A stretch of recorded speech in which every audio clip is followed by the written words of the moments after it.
Hello, everyone. It's Linda Ockwell-Jenner here again, co-founder of the Small Business Community Network, SBCN for short.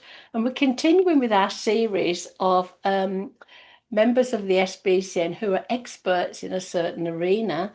And I'm thrilled to bits to have Andrew Leith back again because he knows so many things. I just could listen to him all day. Hello, Andrew. Good morning, Linda. How are you? Thank you so much for inviting me in, and it's a pleasure to be able to connect with the SBCN community again.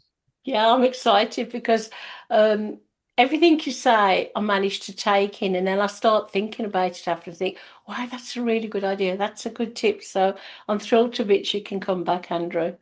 Oh, well, that's a huge compliment coming from you, so I appreciate that, Linda. So what are your thoughts today? What are you going to wow us with today? Well, I've had a couple of interactions with clients since the new year that have reminded me how important it is to never forget the connection between culture and revenue. And, I just equate it to our own personal lives. When you wake up on the wrong side of the bed, how motivated are you to be excellent that day? And so, as leaders, it's important that we ensure that we're helping people to promote getting on the up on the right side of the bed. So, are we doing things that are promoting people's excellence and helping to create spaces for them to rise to any occasion? And I think that's maybe the best topic we could talk about to kick off the new year. I think that's really lovely because I've got to be honest, even I don't get out of the right side of the bed today, but that's not anybody else's fault. So, yeah, it's a wonderful topic. Thank you. Well, and you're so right. We don't always need other people's help to get up on the wrong side of the bed. So if we can do the opposite and inspire someone to have a great day, then our work as leaders is more fulfilling, I believe.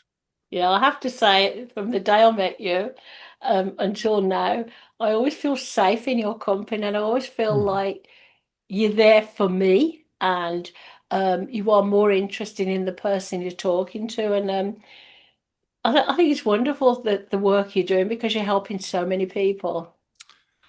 You just brought up a really dear memory to me. My grandfather, I think we were very similar, to be honest. I think he was a lot like me, but people would often tell him in some way, shape, or form that he was interesting. And his response was always, "No, I'm interested."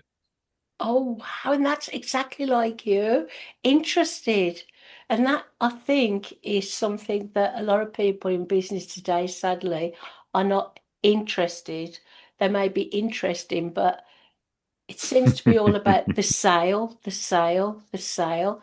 Um, Carry on then. I'm so ready for this.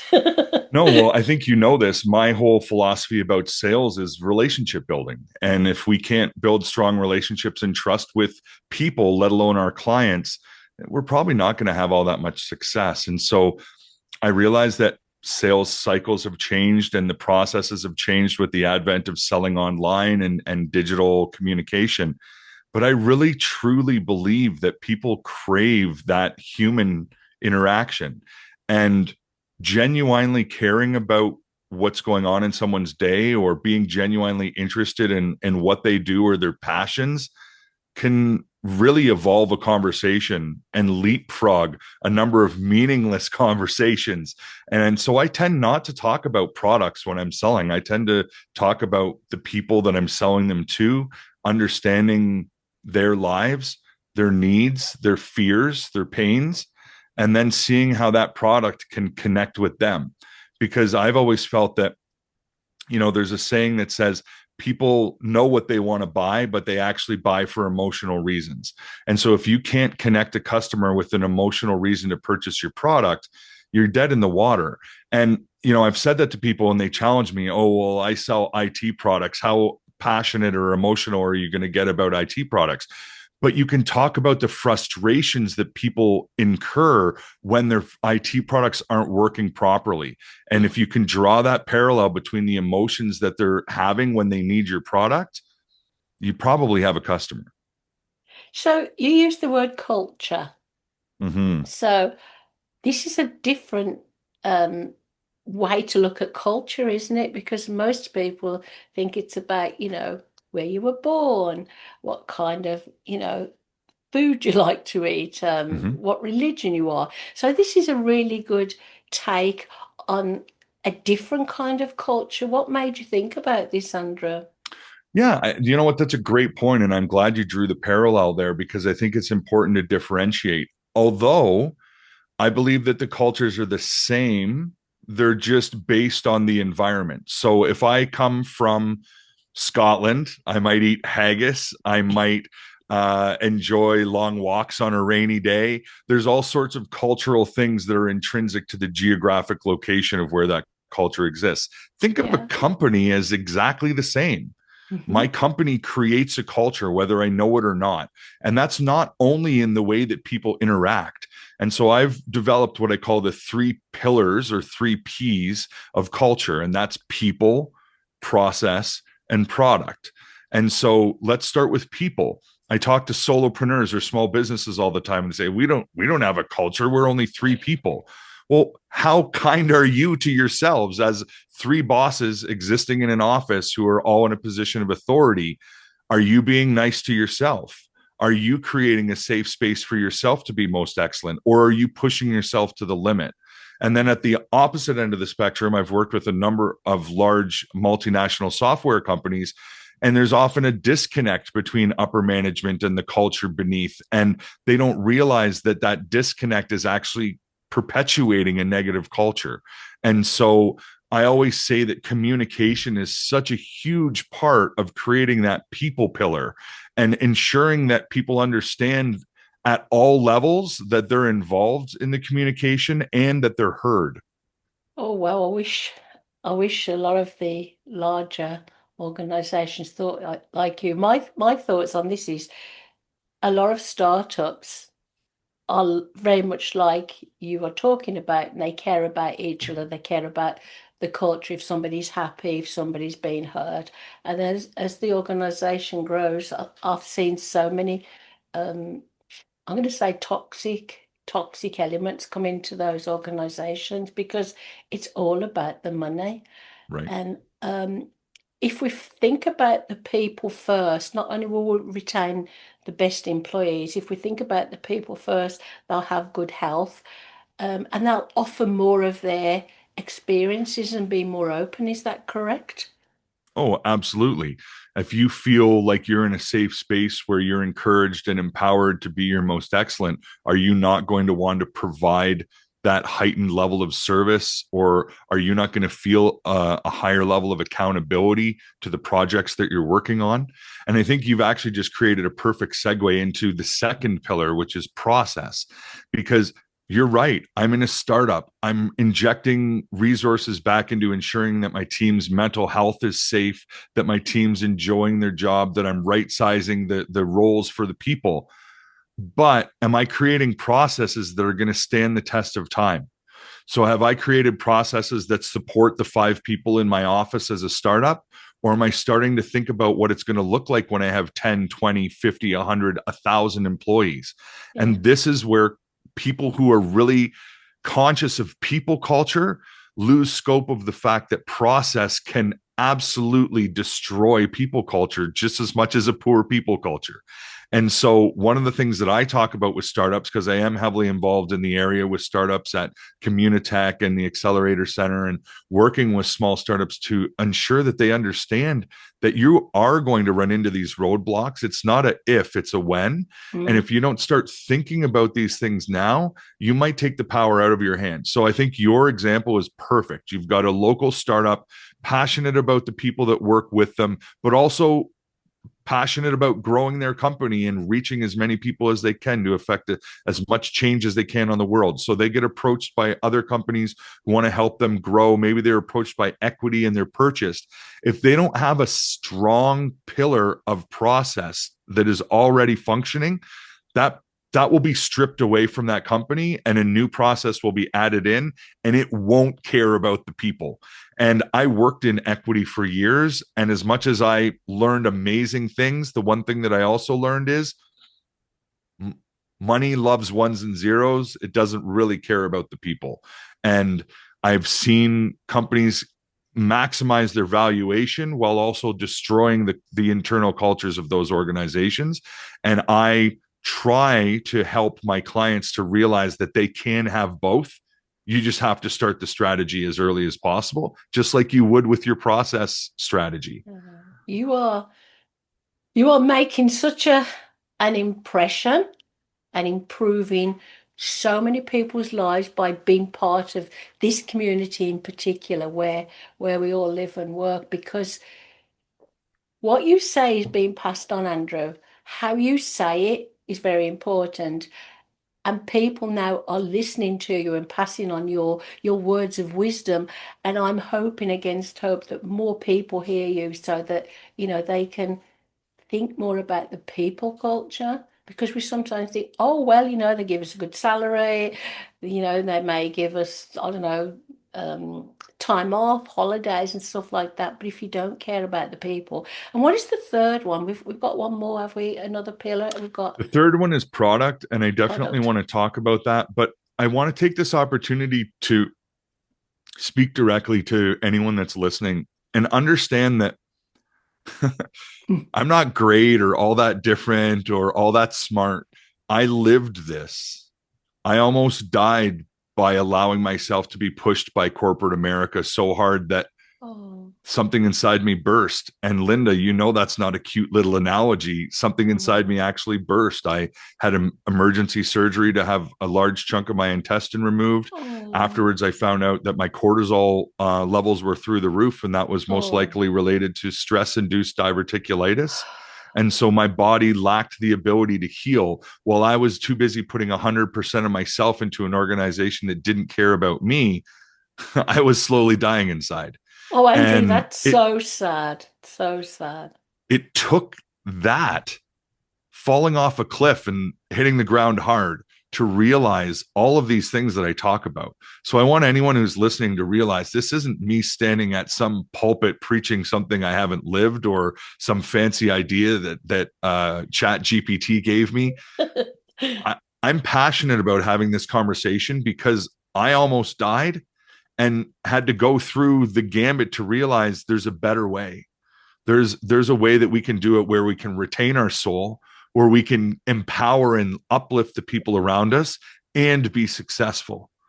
So one thing that I've learned, your listeners may have heard of it, you may have heard of this before, but I had never up until a couple of weeks ago. It's ikigai.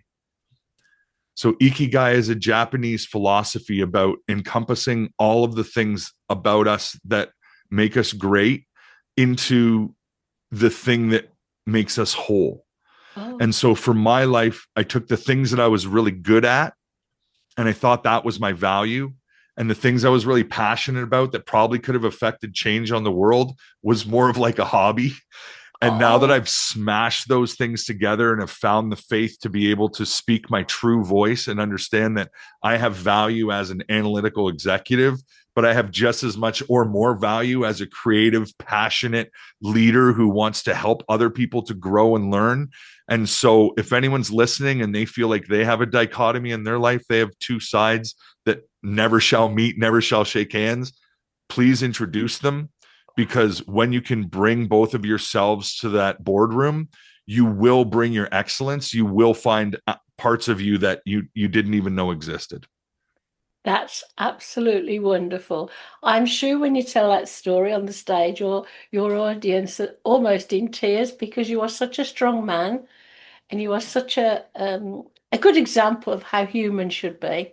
And so I'm so happy that you are working towards changing not only how people think, but I think it will go further. I think it will be global eventually. It'll be changing people around the globe. So the I product would love part of that. it's very important, obviously, isn't it? That the product part of it's very important. But It is. It is. And look at, let's take your startup example, because I think, especially in this area, that's such a relevant topic. You've got people that are so invested in a product. So let's say you've got your core five team. They built the product, they built the framework. Other than small ideations or evolutions, the product exists in the way that it does. How are the next 20 employees in that company connected to that product?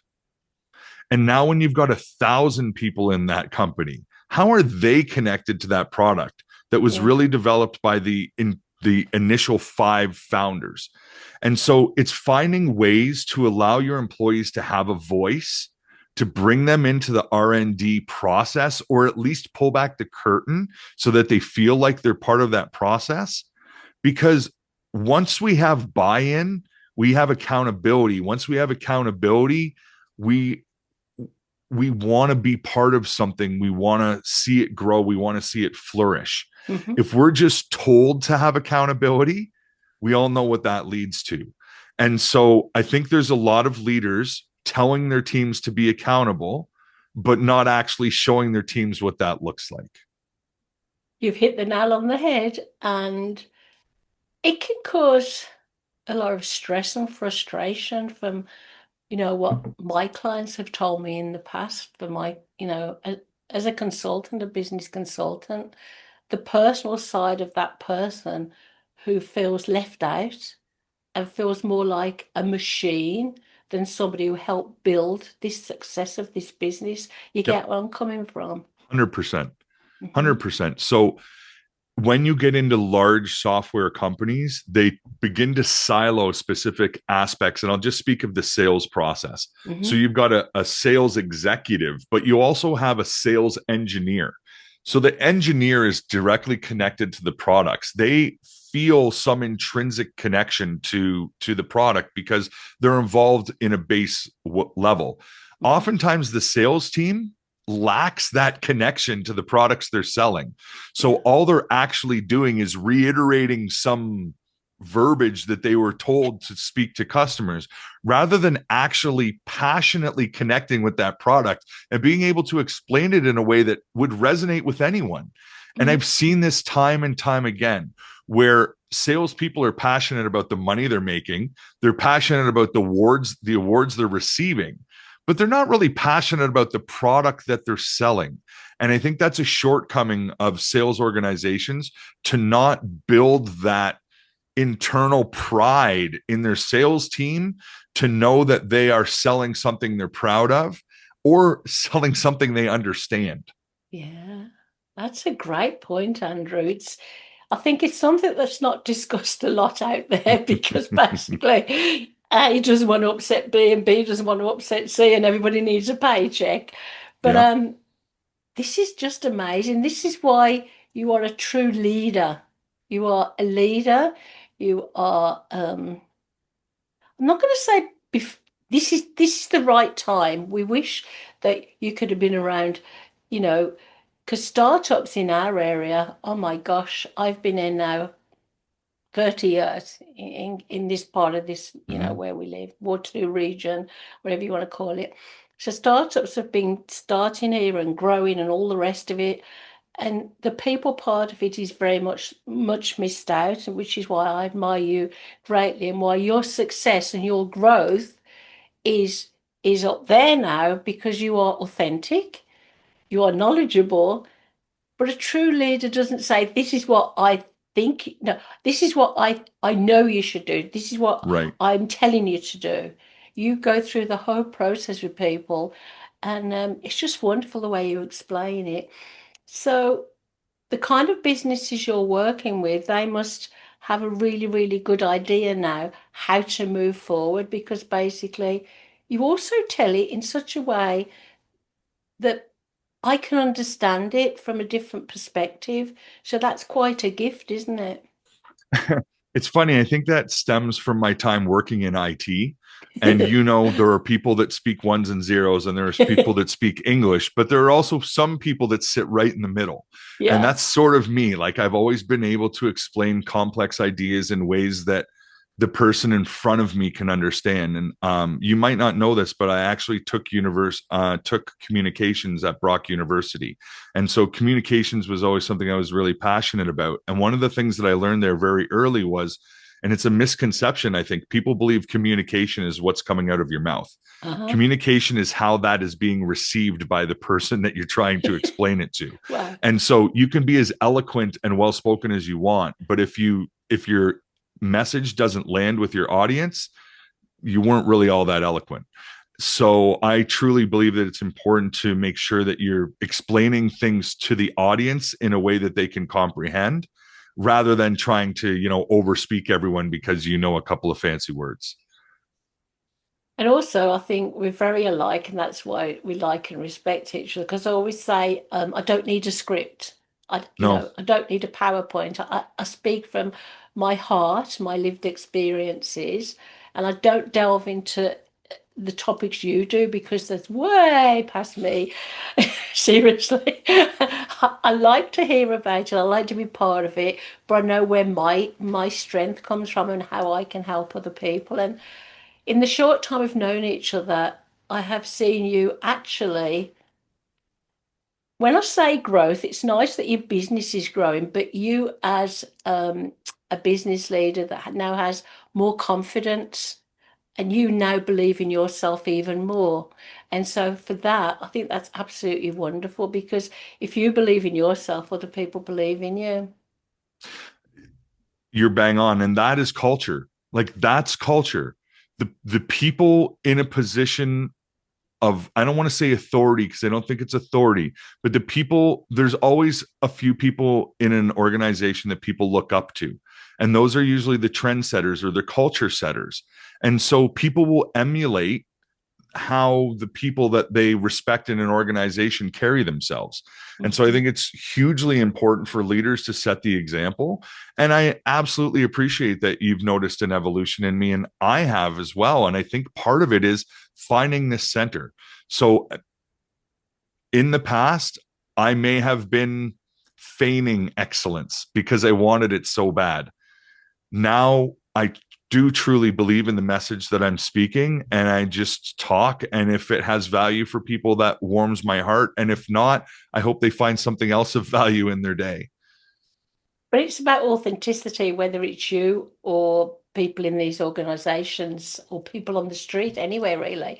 If we're authentic and believe in ourselves and other people believe in us, and we are talking the truth and we're not reading just from somebody else's book or AI, and you are truly authentic and amazing. And this is why I'm so happy you're our leadership expert for the Oh, SBCN because it's a joy being in your presence. It really is. Now, a couple of words of wisdom to leave us with, please, so we can, you know. yeah, let's try to sum all of this up into one cohesive statement.